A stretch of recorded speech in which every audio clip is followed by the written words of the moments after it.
Good morning, everybody, and welcome to Jason Mackey's First 10, a quick hit podcast to get you ready for the day. We have a special treat in store today. We're not really going to dish on Pirates too much, but you recognize the person on the other side of this screen, Robby Incmikoski, formerly of AT&T SportsNet. Now I'm with Bally Sports, the host, reporter. What's up, buddy? How are you doing? It's great to see you, my brother. Everything's great. Life's obviously a little different not being with the Pirates anymore, but I had a great 11 years there, and it's been a real cool experience spending the last month and a half with the defending World Series champion Texas Rangers and working for Bally Sports Southwest. It's Humble brag, Robby. What's that? Humble brag, the defending World Series champion Texas Rangers. It's kind of cool because we had just but the Rangers just played a series in Oakland against the A's. And when you get to the hotel, there were cookies with the Texas Rangers rings on them, and pictures and stuff. So just little things you notice, when you go throughout your travels with a team like that. And, it's pretty cool. It's been a lot of fun so far. Awesome. So we're going to get into some of that, what Robby's doing now, sort of the transition between AT&T and getting to Bally's. I've known about this a little bit, and I'm happy for Robby that he's on the air and still broadcasting baseball. First, want to remind you, though, that we're sponsored by the NorthShore Tavern. You don't have to be a baseball fan to love it there, but I guarantee you will. The interior, it's wall-to-wall Pirates. There are appetizers, entrees, cocktails, and, of course, steak and seafood on a sizzling lava stone. Open every day. NorthShore Tavern across from PNC Park is Pittsburgh's home for steak on a stone. Robby, have you ever been to NorthShore Tavern? Only about a couple hundred times.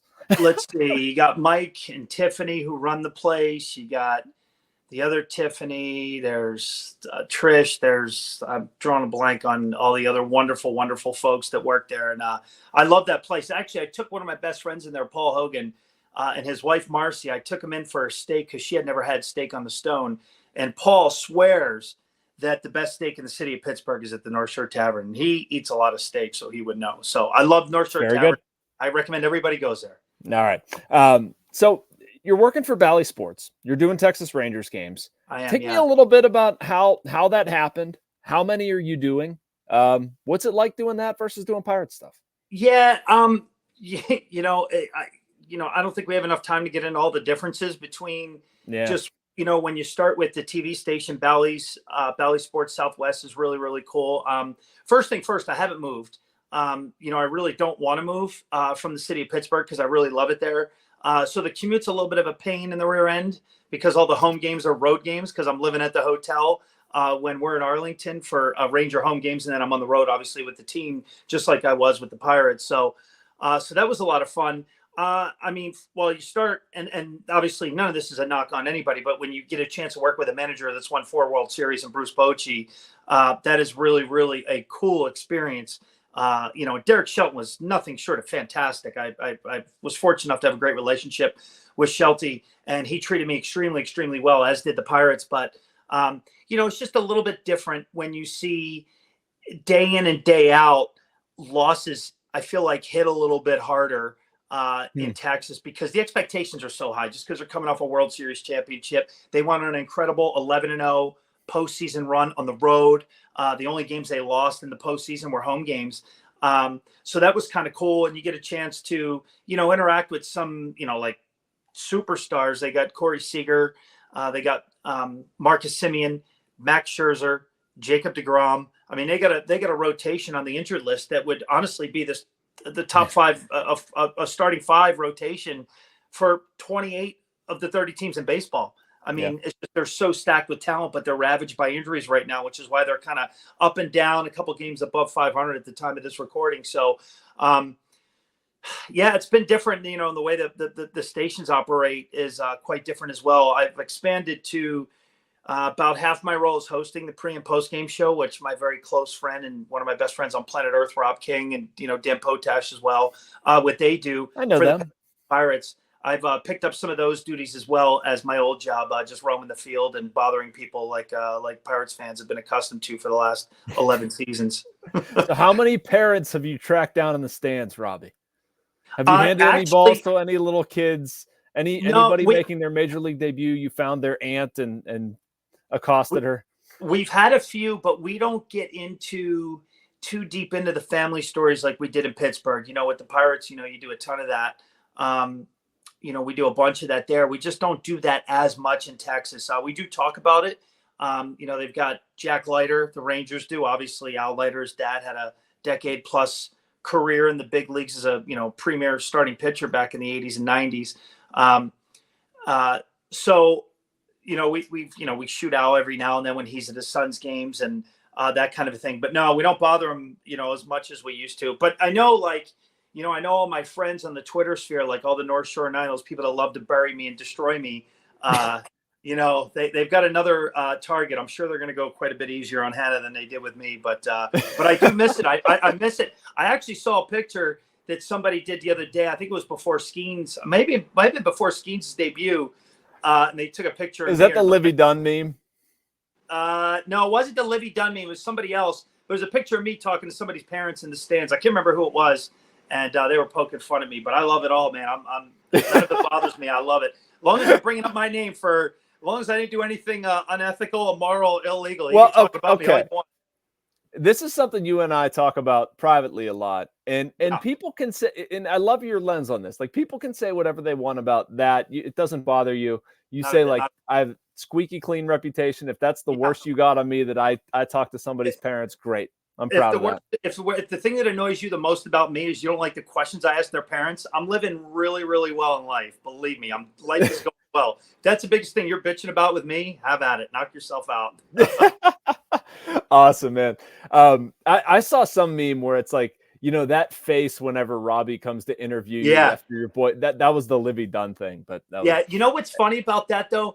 But let me say this in all seriousness when it comes to that.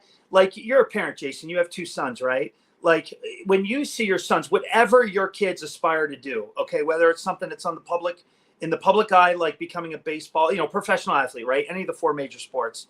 We just happen to cover baseball on a daily basis. But, would you not want to share in the joy of your son?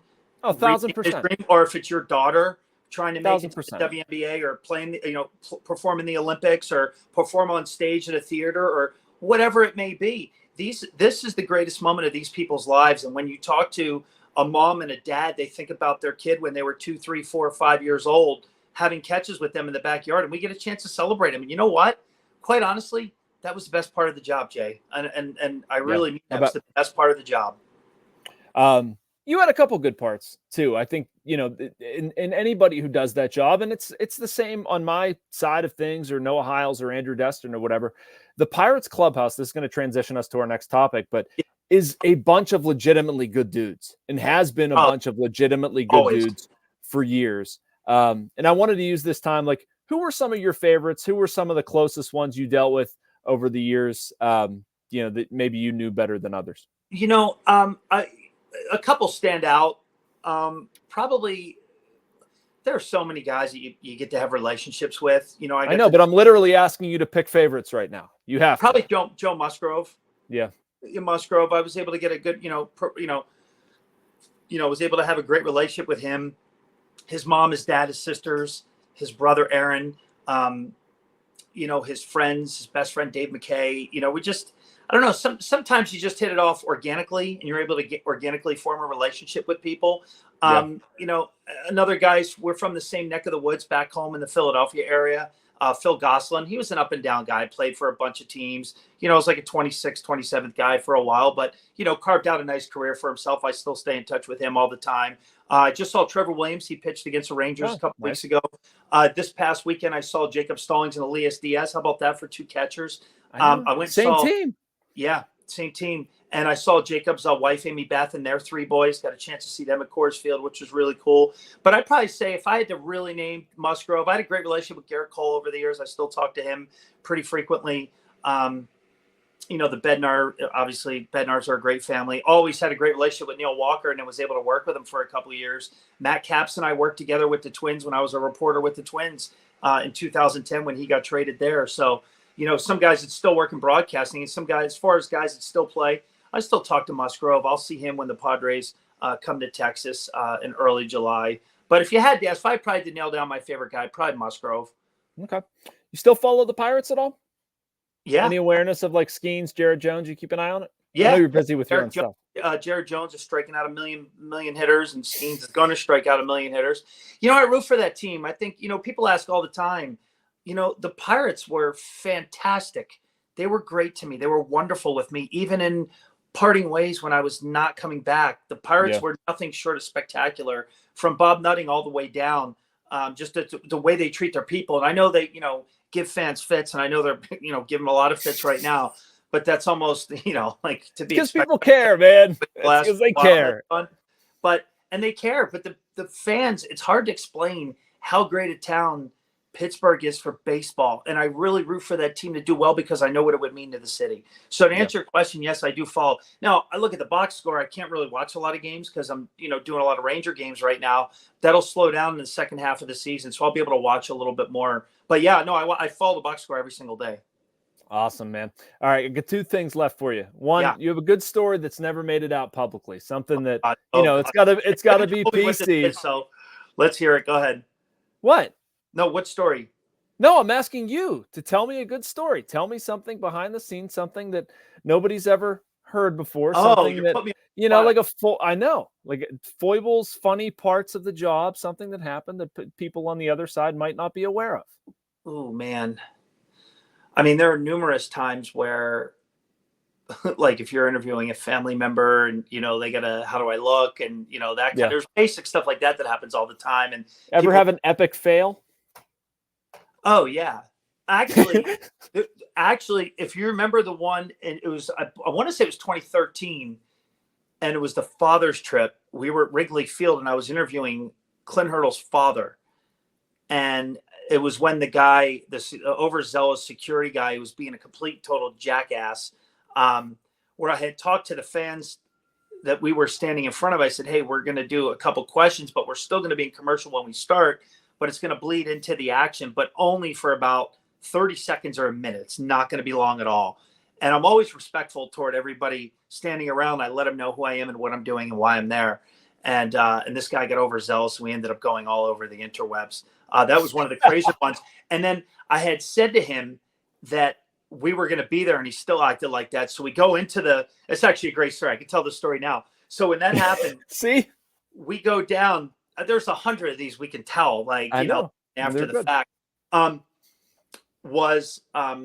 We walk into so the interview happened. The guy made a total jackass out of himself and out of me while we were interviewing Clint's father on live television. And I walk down and I'm like, you had to do it. You had to do it.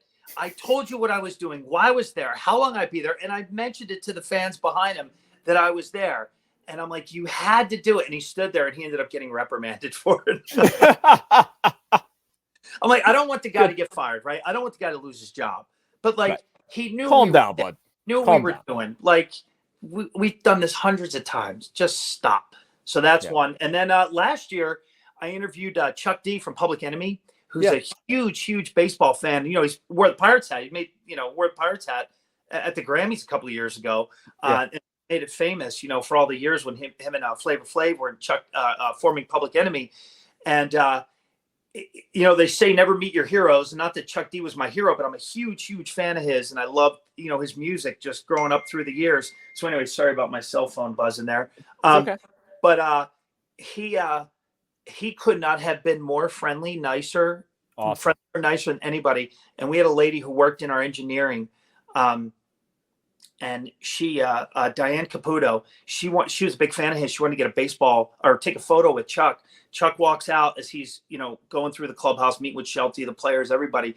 And she says, hey, can I take a picture? He was holding a baseball, and he had grabbed half and told her to grab the other half. And they formed like a heart above the baseball.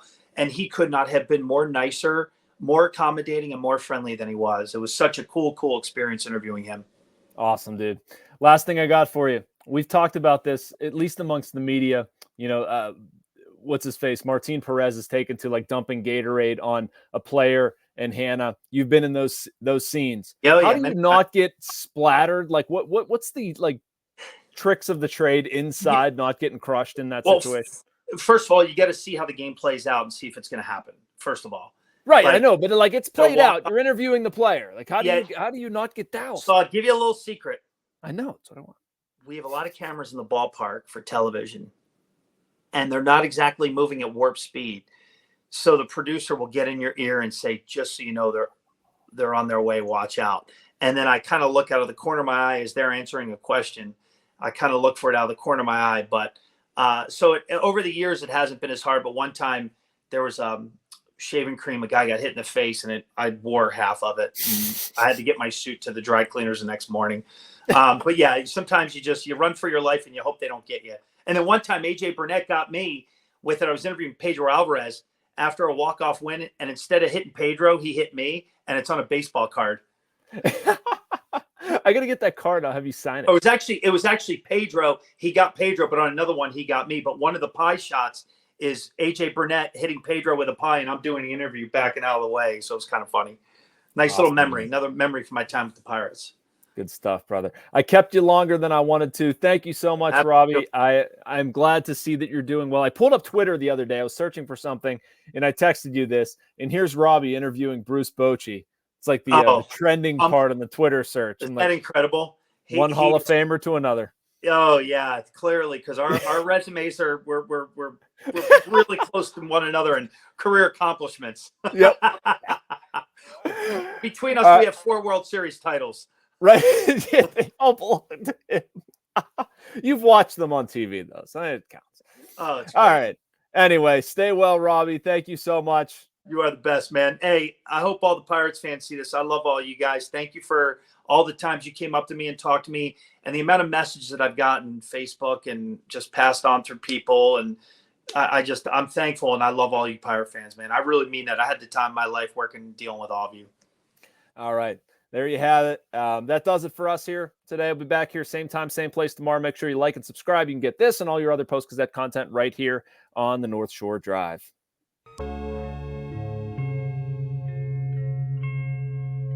Thank you for checking out this content from Post-Gazette Sports. If you watch this video on YouTube, please like the video and subscribe to our channel. For all of the sports coverage the Post-Gazette has to offer, visit post-gazette.com.